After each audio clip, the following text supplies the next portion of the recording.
Chad's behavior on eval, it left a digital trace. If you have followed the series up to this point, you know there were plenty of indications over the years that Chad was a weird, quirky guy. A guy who from a very early age wanted people to think he was spiritually advanced, special, and a successful author. Those who knew him best saw him as self-centered, morbid, and a guy who didn't feel all the rules actually applied to him. But up until 2013, it's doubtful that anyone who met Chad Daybell in person or online thought of him as a predator or thought he could ever have been involved in any kind of story like this. So, did something happen to Chad? Or was Chad always a wolf in sheep's clothing? You know, the sheep's clothing being his nice guy disguise. I'm just this frumpy little nice boy, nice guy. For anyone meeting Chad Daybell in 2013, what did they see? Outwardly, particularly, at age 45, Chad looked like any other harmless Mormon dad. He looked the part. He dressed the part. He grew up in the LDS community. He went to an LDS university. He was an LDS missionary.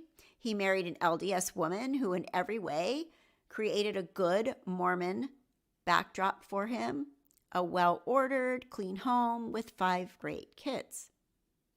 Interviews with people who knew Chad in his last year in Springville, which was 2014, also in his Rexburg years, 2015 on, suggest he was the sort of person who looked very conservative on the outside. But once you spoke with him for a while, you realized there was something odd about him. For instance, there's an interview online with a woman called Girl on Fire who knew Chad in his Rexburg years, and she said he was the kind of person who would start by telling a story about something someone else was doing, but he was really talking about himself. For example, Chad might say, I was talking to some folks over in Layton who said they'd just spent $15K on some really nice tents, getting prepared for whatever might come. Now, if Chad got a positive response, then he'd share a few more things, always getting a sense with every interaction how open the other person was to his ideas. The ideas he was discussing on a private little group on eval. Pay $5 a month and you can talk to Chad.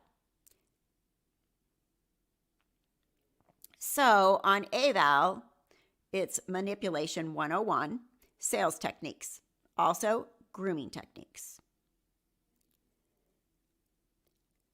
Push a little, learn a little, confide, isolate, up the ante, make the sale.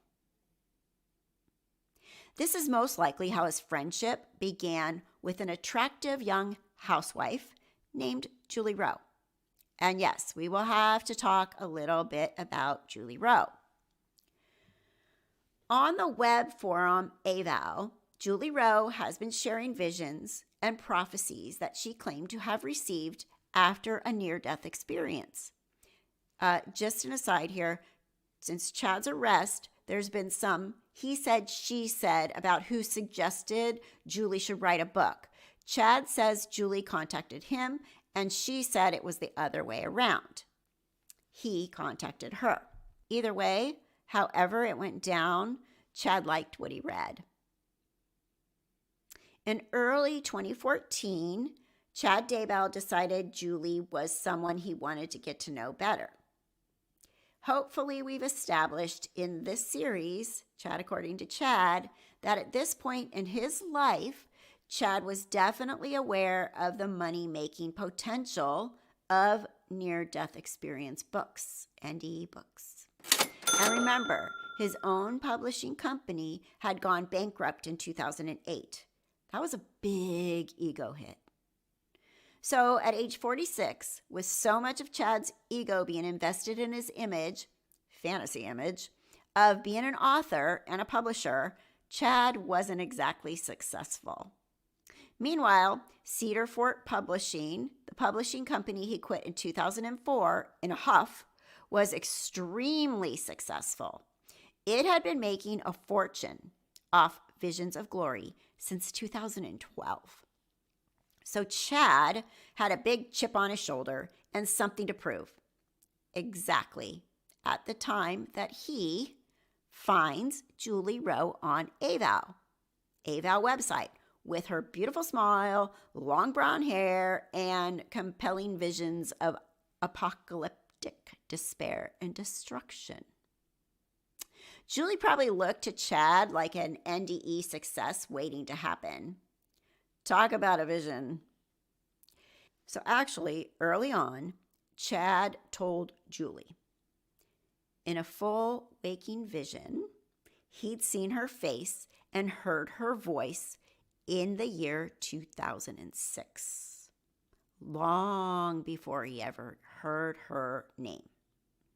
And then, in classic Chad style, he tells her that they were married in a past life.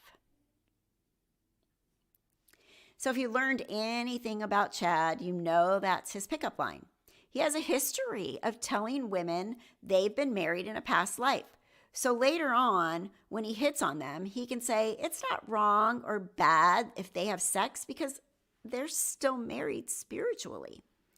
By the way, Julie says that Chad did hit on her quite aggressively, but she rejected him. 2014 is thought to be about the time when some of these doomsday subgroups, particularly those talking about Rexburg as the New Jerusalem, were using weird terms like spiritual wifery and the spiritual sharing of spouses. This idea that in past lives, people were married to each other. So let's get it on like we used to in the 17th century.